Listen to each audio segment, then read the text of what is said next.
Good morning guys! For today's video nga po is day 6 update na nga po ng pinapagawa namin second floor ni Budget. Ngayon araw nga po ay medyo umulan. Sana nga po ay tumila na rin ito ng tuloy-tuloy na ang trabaho. Eto nga po pala si Chan Chan, isa sa mga gwapong border ni Mama. Hindi niya alam na nagbibideo ko. Yan tuloy napa-extra pa siya sa voice over ko, Charis.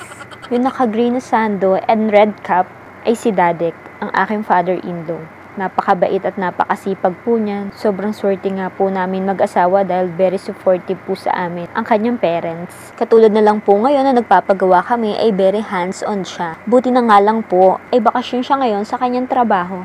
Ngayon araw nga po ay ipoporma na nila ang poste sa may dulo ng gate. Ayan nga po ay binubuhat na nila, tulong-tulong sa pagsulong, Charis. Medyo nahirapan sila sa part na yan, pero dahil tulong-tulong, ayun, nagawan din ng paraan.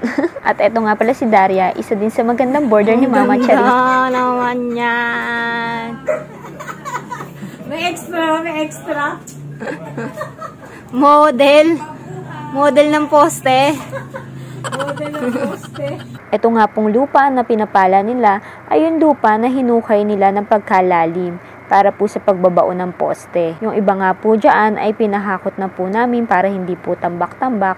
At ito nga pong mga natira ay ibinabalik po nila dun po sa hinukay po nila. O diba ang galing, hinukay nila tapos ibabalik din nila. Charis.